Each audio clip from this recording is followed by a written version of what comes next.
If only I could be more confident, I would do so much better in life. And there's a truth to that.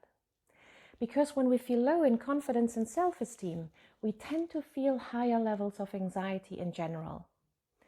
We feel anxious about situations that we might not be able to handle or cope with in our perception.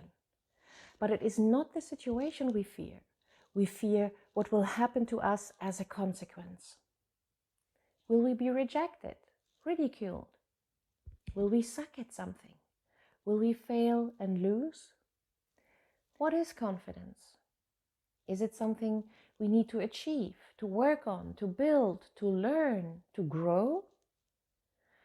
I was never confident is what I hear a lot from people. I have always been anxious. The discomfort of not feeling confident and instead anxious a lot of the time became automatic over the years, to the point where some people begin to define and label themselves as, I am this anxious person. Anxiety and low confidence and self-esteem became part of an identity. But when you think about it, were we born anxious and insecure? Or were we just this little bundle, curious and open to learn something about life and the world around us? When we were babies, did we question anything we did? Were we afraid of what others might think when we were just crawling through the room?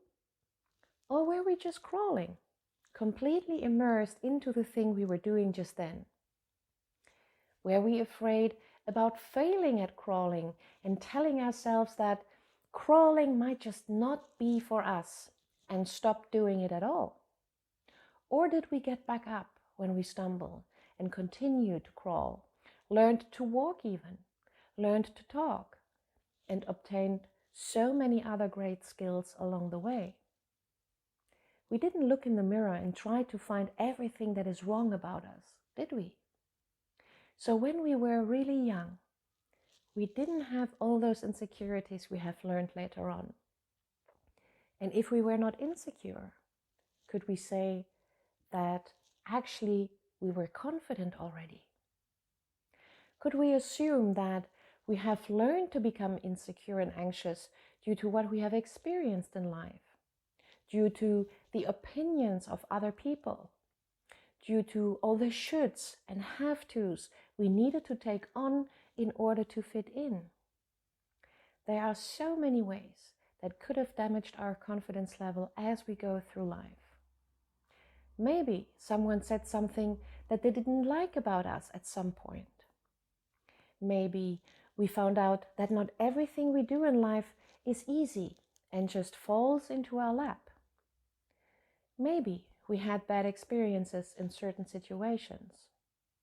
Maybe we learned, well, that we are simply not perfect. We all have those examples and stories to tell. We learned to doubt ourselves and our abilities to cope. What if we could change the way we look at confidence as something to be gained? What if we could just regain our natural confidence by changing the way we perceive our past experiences and then leave them in the past? After all, someone's opinion was maybe just some words in passing. They probably wouldn't even remember to have said something nasty to us. And maybe you don't even remember yourself who said what and when about you. We could have brushed it off at that time and move on. After all, you know yourself better than any other person does. Yet, it is us still dragging this along and allowing it to bring us down even now. We took it as a truth because it felt bad and shameful at that time, and so we try to hide it in the future. We want to avoid more negative feedback and begin to focus on every move. Am I again looking fat or ugly? Am I again saying something stupid or wrong? We try to cover ourselves. And because we watch ourselves through a microscope, we see all the lack, all the flaws, all the perceived imperfections tripling in size, and we feel insecure as a result. But look at yourself now and imagine you would allow yourself to feel better. Imagine that part of you that keeps repeating old stuff from someone else day after day would just go on holidays. Would there still be someone criticizing you and pointing fingers at all the things you can't do right or at all? My guess is there probably won't, except you are living in a toxic personal or professional relationship. And that could be a whole different video.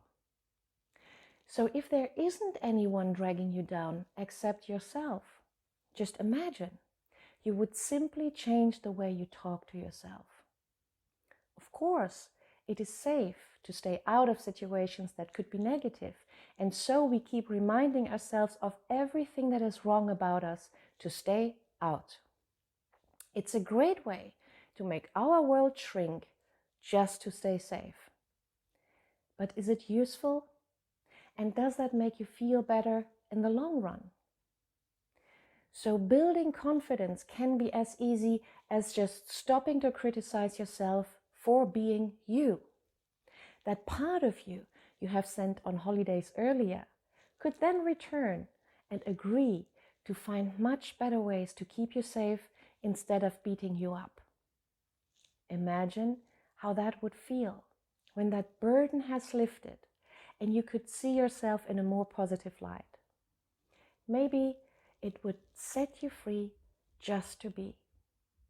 And when you just are, remember yourself as the baby who just did what it did without questioning every move.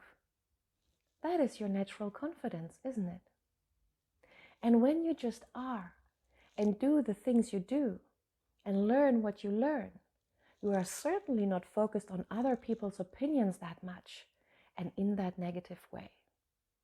You don't think about appearing confident in the first place because the focus shifted away from your view with a microscope to a much bigger picture. Wouldn't that be nice? So I really hope you have enjoyed this video. If you have, please click subscribe, click the notification bell so that you see my next videos too. Like, comment and share so more people can become their confident selves and the world would be a better place. To a free and happier you. I'm Philipp. I'm a hypnotist and mind coach. Thanks. Have a lovely day. Bye for now.